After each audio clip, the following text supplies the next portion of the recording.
Deus eterno e todo-poderoso, nós os louvamos, exaltamos e bendizemos por mais uma oportunidade que o Senhor nos concede de meditarmos e refletirmos a Tua palavra.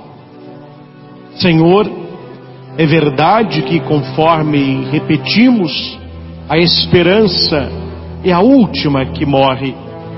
E o que fazer, Senhor, quando a nossa última esperança nos é tirada? O que fazer, Senhor, quando nos vemos num beco sem saída, onde os nossos problemas parecem não ter solução?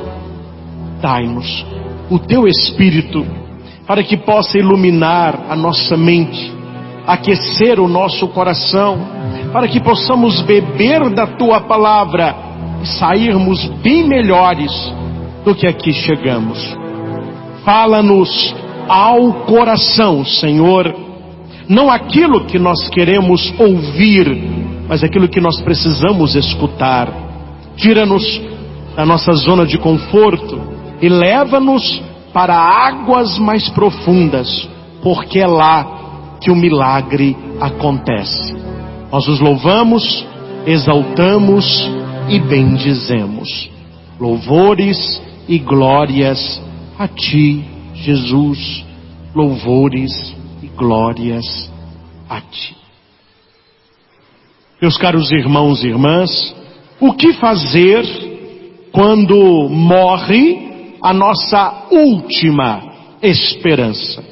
E tudo aquilo que eu quero partilhar com você esta noite, nesse momento da palavra, está em Lucas, capítulo 7, versículos 11 ao 17. É um evangelho pequenino, mas que nos traz lições valiosas, que aconteceu com uma mulher e que pode acontecer também com cada um de nós. O texto diz o seguinte: pouco tempo depois, Jesus foi para uma cidade chamada Naim. Seus discípulos e uma grande multidão foram com ele. Quando ele estava chegando perto do portão da cidade, ia saindo o enterro. O defunto era um filho único de uma viúva, e muita gente da cidade ia com ela. Quando o Senhor a viu, ficou com muita pena dela e disse: não chore. Então ele chegou mais perto e tocou no caixão. E os que estavam carregando pararam. Então Jesus disse: moço, eu ordeno a você, levante-se. O moço sentou-se no caixão e começou a falar, e Jesus o entregou à sua mãe. Todos ficaram com muito medo e louvavam a Deus, dizendo: que grande profeta apareceu entre nós. Deus veio salvar o seu povo. Essas notícias a respeito de Jesus se espalharam por todo o país e pelas regiões vizinhas. Palavra da salvação. Glória a vós, Senhor. Resumindo, o que o texto nos traz? A ressurreição de um jovem que tinha falecido. Este é o primeiro milagre de 3 que Jesus ressuscita. Ele vai ressuscitar depois a filha de Jairo e depois Lázaro. Jesus mostrando que ele tem poder também sobre a morte. Nós falamos, a esperança é a última que morre. Vamos repetir? A esperança é a última que morre. Mas nós temos que tomar cuidado com o de repente. O que é o de repente? É o que ninguém está esperando. Tal coisa aconteceu de repente. Sem ninguém esperar, aconteceu tal coisa. É por isso que a Bíblia vai dizer: maldito o homem que confia no outro homem. Bendito o homem que confia no Senhor, que deposita no Senhor a sua esperança, Que quando esse de repente chegar, e ele vai chegar para mim, e ele vai chegar para você, nós devemos estar preparados como? Numa amizade profunda com o autor da vida. Quando eu era seminarista, na nossa casa de formação em Belo Horizonte, que é a teologia, hoje não tem mais, mas tinha uma videira, pé de uva. E nós seminaristas é que tínhamos que cuidar. E a gente não sabia cuidar disso. Então sempre alguém que sabia ia e podava aquele pé. Nós, como não entendíamos e eu não sei cuidar disso, eu ficava bobo de ver. Na primavera, chegando o verão, muitas folhas, muitas uvas. Depois, quando estava chegando ali o outono, ele ia e podava aquele pé todo. Mas podava tudo. Eu não sei se você já visitou, eu tive a oportunidade de visitar algumas vinhas na região da Aurélia, na Itália. Às vezes você já visitou alguma também aqui no Brasil, ou lá na sua casa. Fica tudo um galho seco. Lá, nessa região onde produz muito vinho, na Aurélia, essa região italiana, são morros e morros, você não vê nada, só aqueles negocinhos assim, ó. Mas isso aí é o quê? Falei, não, é porque foram podadas. Parece que não tem vida, é um galinho seco, um galinho assim, ó. Tem nada. Impressionante. Quando passa o inverno, você vê um broto, aparece 2 brotos, aparece uma folhinha, outra folhinha, e vai saindo, aquilo que a gente não esperava acontece. Aquele galho, ele não está morto, ele estava hibernando. Depois vem as uvas e de lá toda a fartura. Assim, meus irmãos, acontece comigo e com você quando a esperança morre.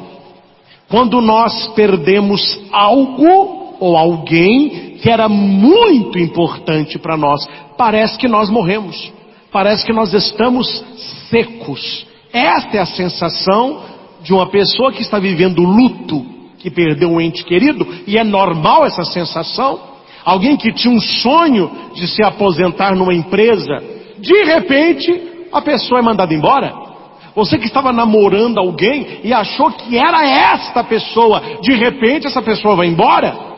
N situações nos transformam nessa videira seca, esse pauzinho seco que parece que não tem vida.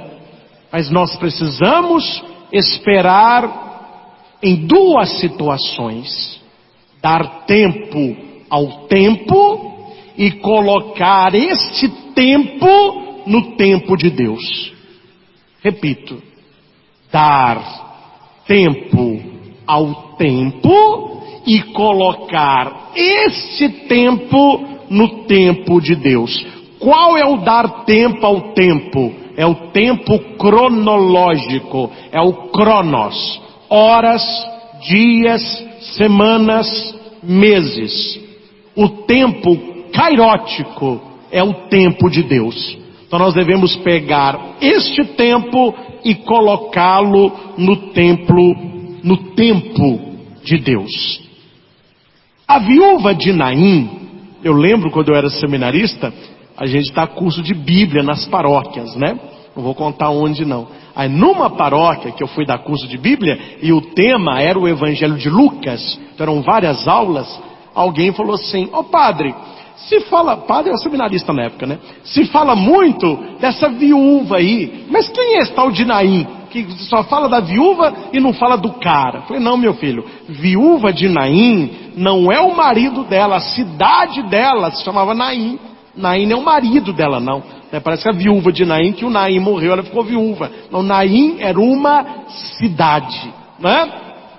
Era uma pequena região da Galileia. Naim significa charmosa, graciosa. E este vilarejo, uma cidade pequenininha, ficava a 50 quilômetros de Cafarnaum.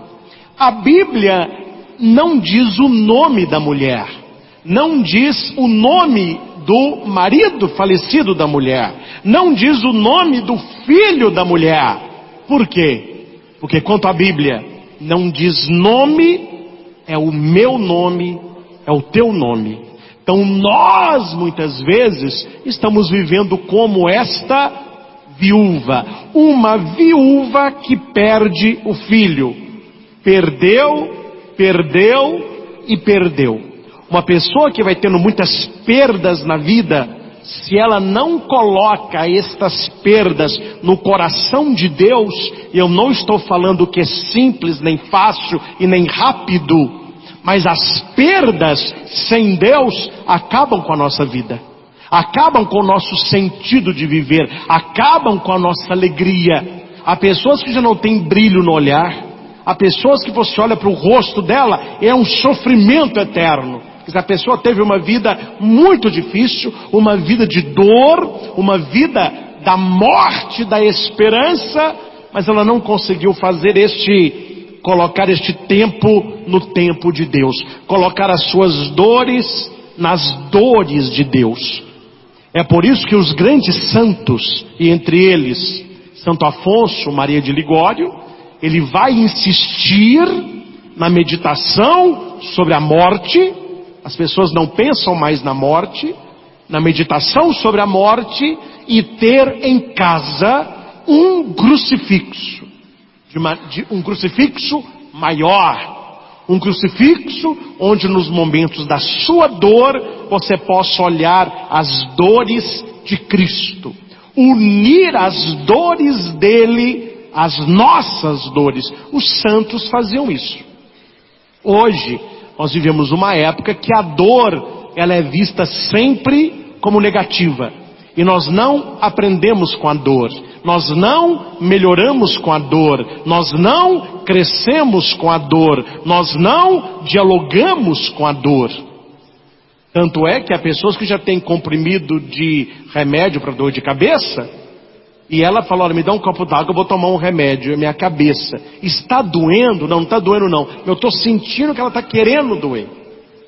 Quer dizer, qualquer sinal de dor, remédio. Só que não há remédio para as dores de repente.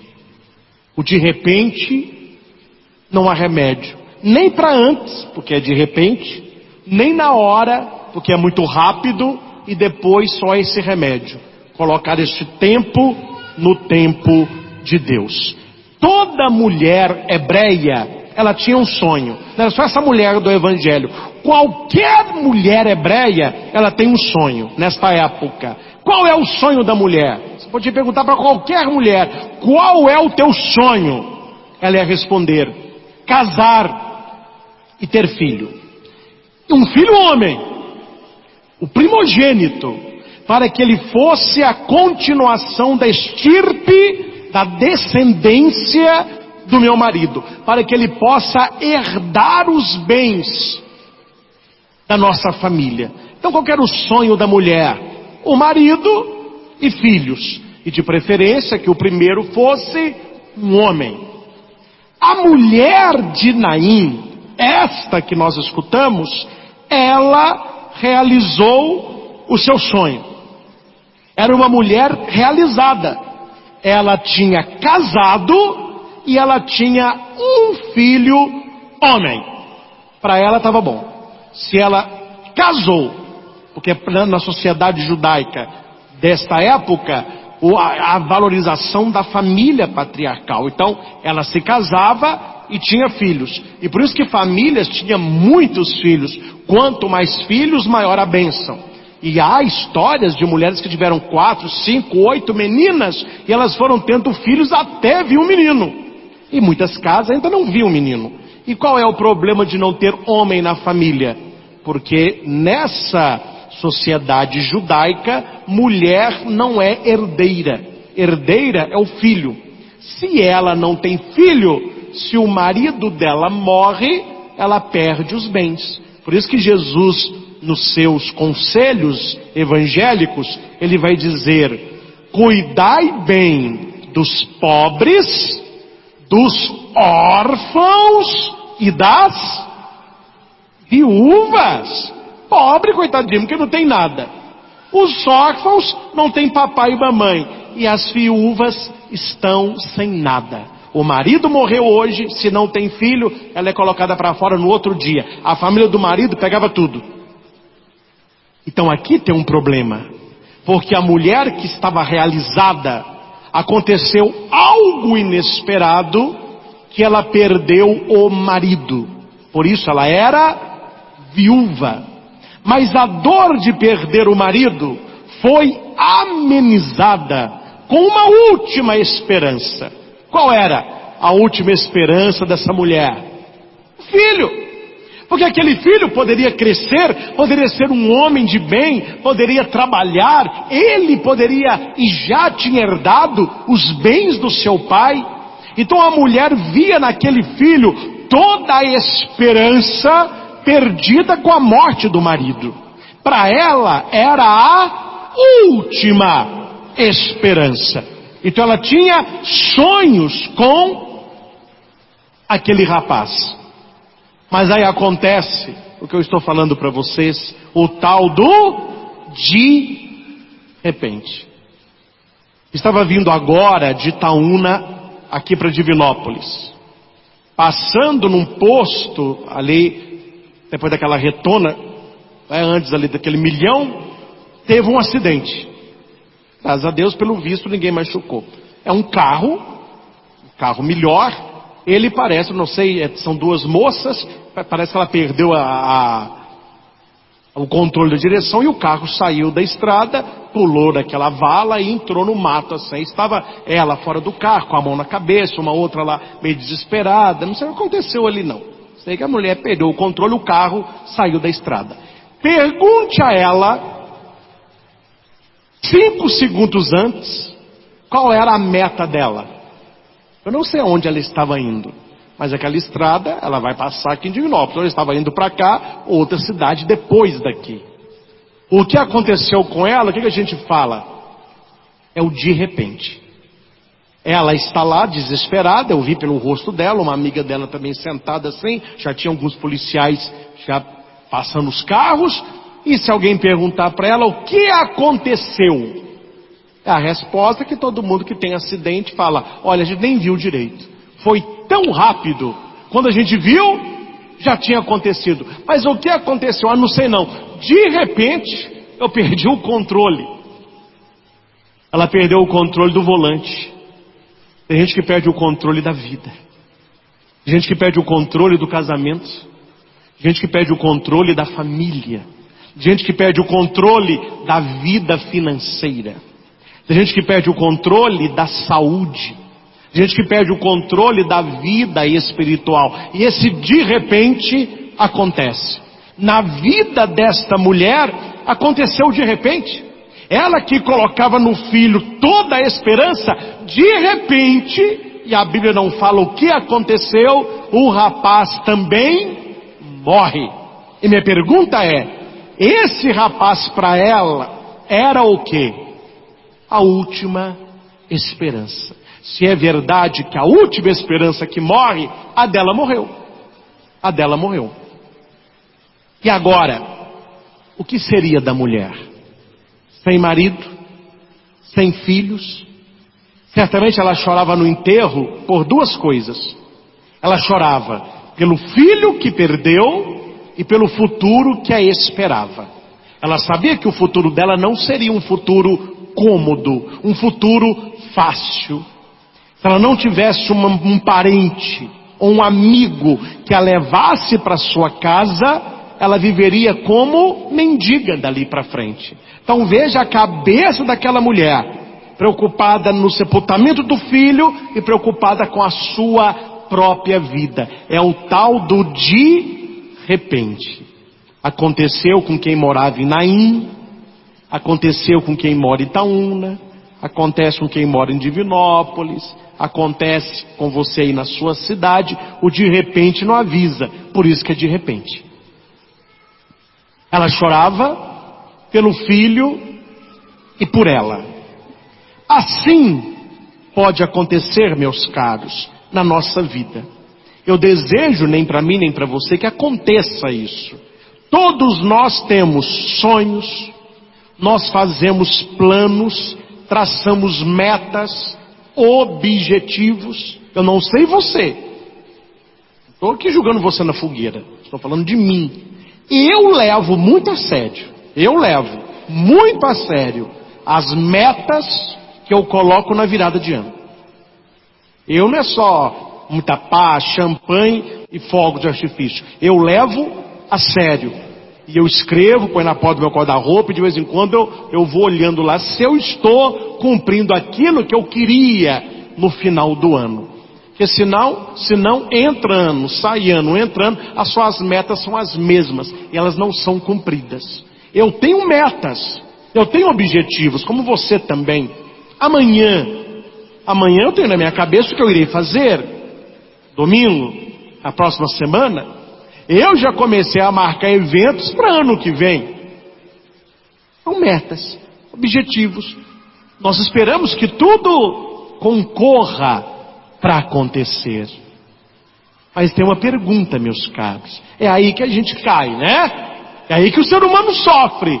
Porque a gente não tem plano B.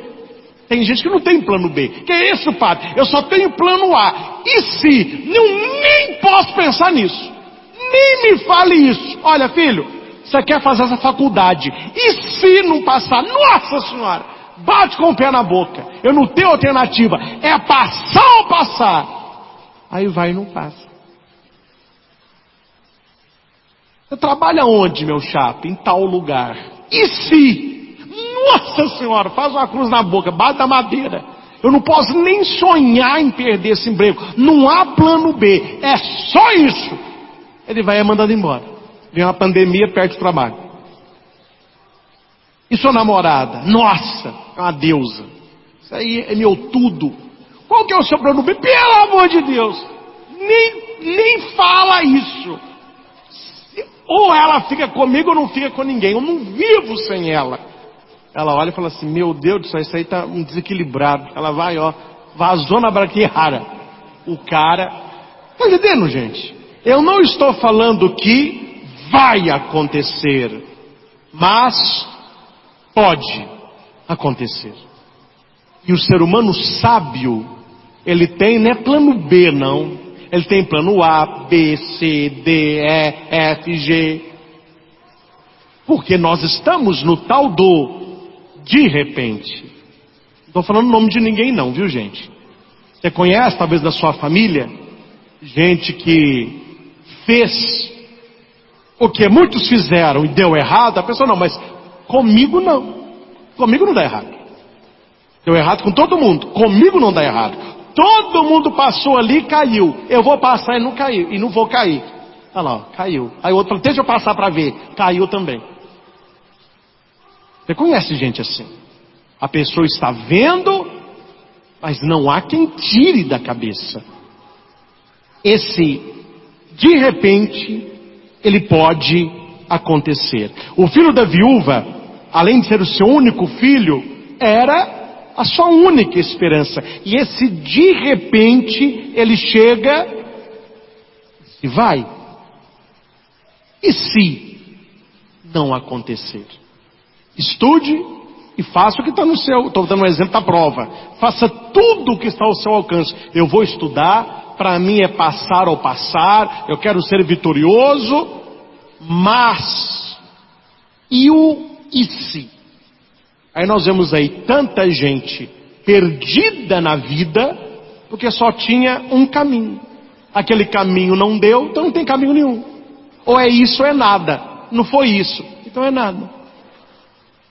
Conheço até hoje um senhor que merece o meu respeito, ninguém aqui vai saber quem é, mas é de Itaúna, e o sonho dele era ser militar da aeronáutica.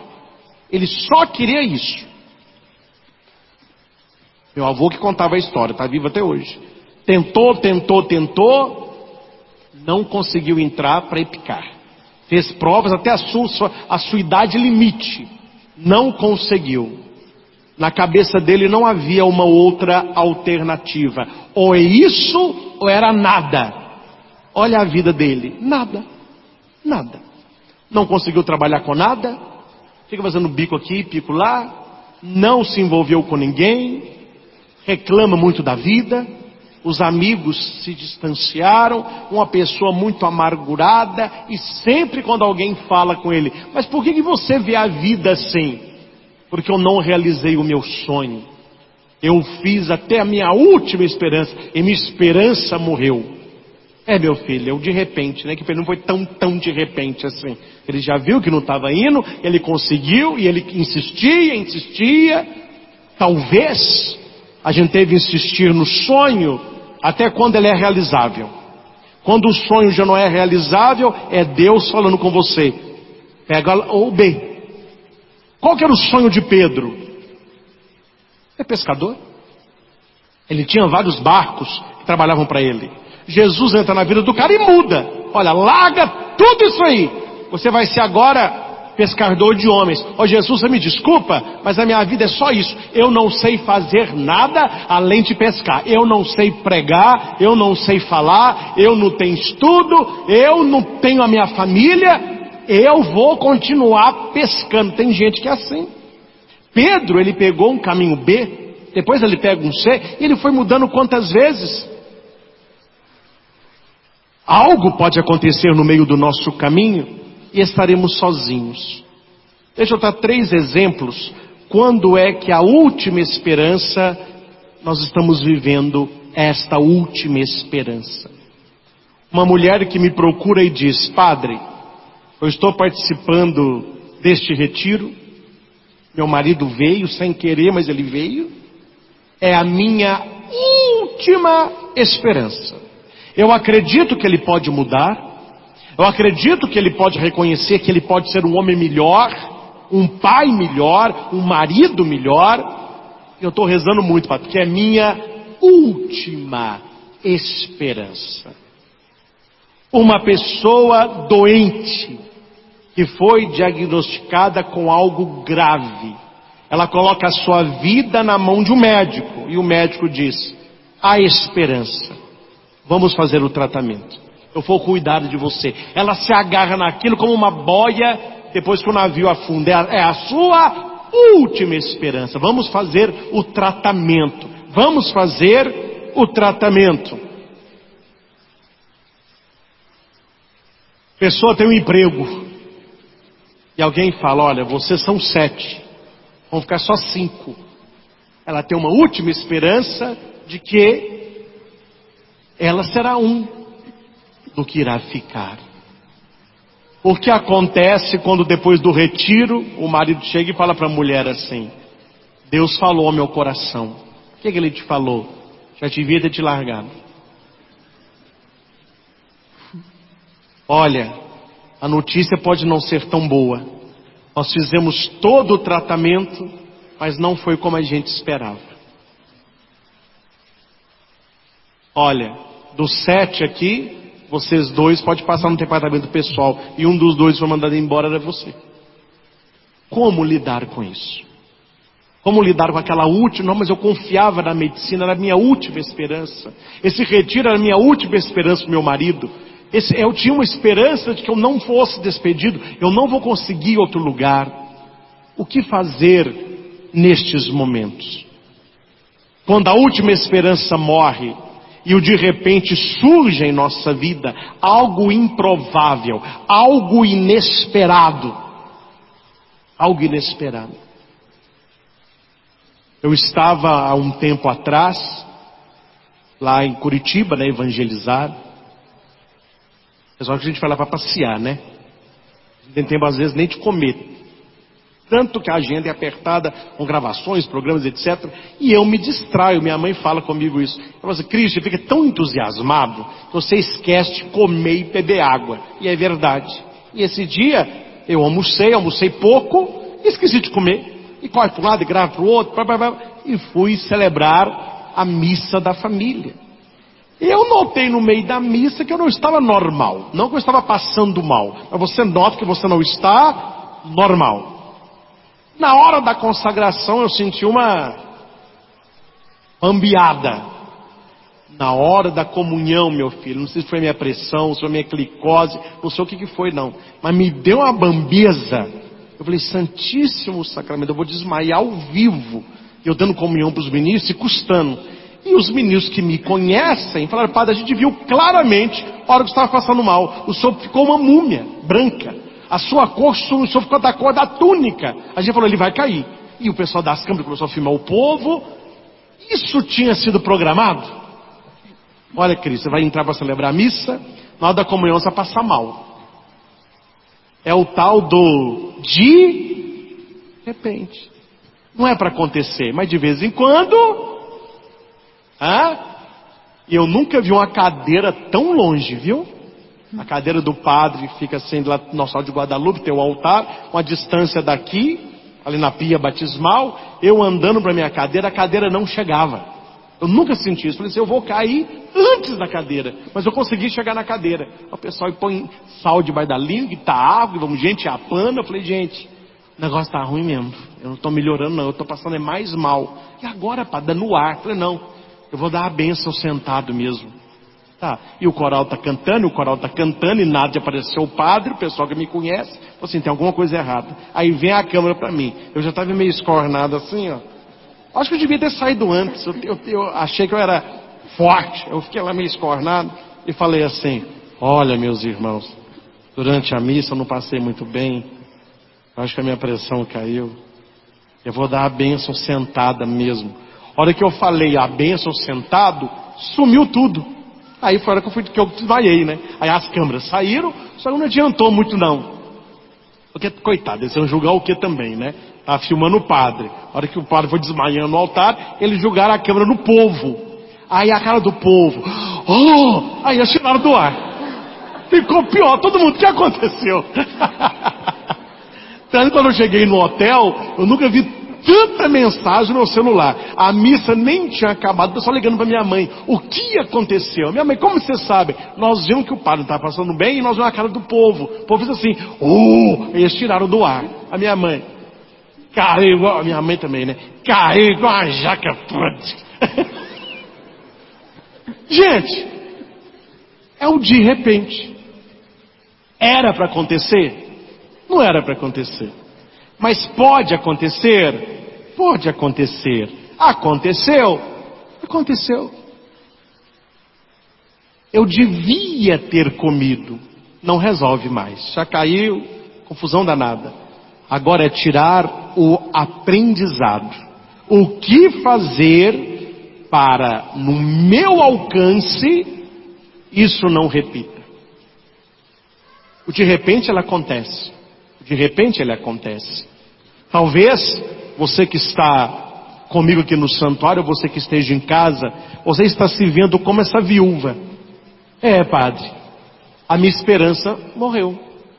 Eu esperava que fosse isso e não foi. Eu esperava que eu iria vender isso e não vendi. Uma família muito triste me procurou antes da pandemia. O marido tinha certeza que venderia um terreno para ir a família toda para Disney. Ele já começou a olhar hotel e começou a olhar avião, colocou o terreno à venda, não vendeu. Os colegas todos foram, eles ficaram. Qual era a meta? Disney. Qual foi a realidade? Começa com Di também, mas não foi Disney, foi Divinópolis. Né? O sonho, expectativa, Disney, realidade, Divinópolis. Ficaram por aqui mesmo. Mas a gente não esperava que isso ia acontecer. De repente. A gente colocou o terreno para vender, de repente não vendeu. Depois que passou lá a viagem, venderam o terreno. Não sei se foram ou não foram. Talvez você esteja como a viúva, né? Enterrando sonhos, enterrando projetos, enterrando o seu amanhã. Mas aqui a história muda quando aparece alguém na história. Quem que aparece? Jesus. E aqui não é só historinha de carochinha. É palavra de Deus e realidade de fé. Quando Jesus ele está entrando em Naim, essa cidade, ele vê um cortejo. Olha, imagine, cria a cena. Naquela época o cemitério é fora da cidade. E a cidade era murada, por causa das invasões. Então imagina uma cidade murada e na porta da cidade um cortejo chegando e um cortejo saindo. Como, vamos começar de lá, como que era o cortejo que está saindo? Morte, lágrimas, luto e grito. O judeu, ele grita no enterro. Quando alguém não tem ninguém que grite, eles contratam alguém para ficar lá gritando. Que o grito é a dor. Até hoje, né, quando eu fui a última vez acompanhando um grupo lá, nós de ônibus passávamos na frente de um lugar que tinha um velório, nós ficamos assustados. A gente achou, o que é isso? E o pessoal gritando, aquela confusão. Aí o guia falou assim, é velório. O velório aqui é assim. A dor deles é no grito e rasga pano, a confusão danada. Eu falei, meu Deus, mas é o ritual deles lá. Aí você olha para o outro lado. Jesus, com os discípulos, uma multidão seguindo, caminho, verdade e vida. Olha para mim e respondam. Em qual dos dois grupos você está? Nós estamos no grupo que se rendeu à morte ou no grupo que acompanha o Senhor da vida? E Jesus, ele tem 3 atitudes. Primeira atitude é para a mulher: não chores. O que ele disse para a mulher, ele diz para mim e para você: não chores. Mas como, padre, que eu não vou chorar perante o que eu estou vivendo? É porque ele vai agir. Ele vai agir. Jesus, ele toca no caixão, não pode tocar no caixão. Quem toca no caixão fica 7 dias impuro. Só que quando Jesus toca o caixão não torna ele impuro, ele purifica e ele leva vida onde há morte. Ele toca no caixão e ele diz: jovem, eu te ordeno, levanta-te. E o menino se levanta. Ele pega o menino e o entrega para sua mãe. E aquela mulher que estava indo chorando, ela volta sorrindo, porque ela encontrou o Deus da vida. Esse é o segredo. Na nossa vida, quando faltar a esperança, quando nada parecer fazer sentido, é aí que nós precisamos de Jesus.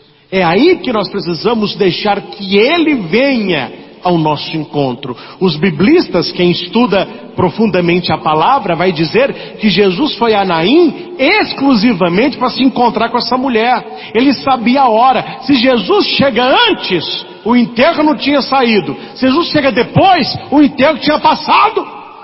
Então ele chega na hora certa. E na minha vida e na sua vida, a hora certa vai chegar.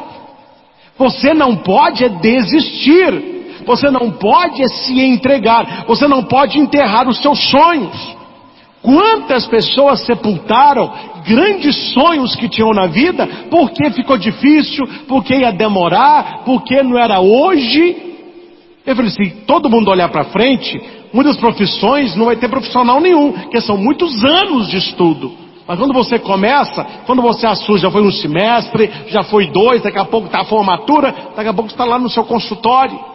É preciso entrar no processo e aceitar que o Senhor muda toda e qualquer realidade. Mas padre, Ele poderá ressuscitar alguém da minha família que faleceu? Ele pode ressuscitar você que morreu junto.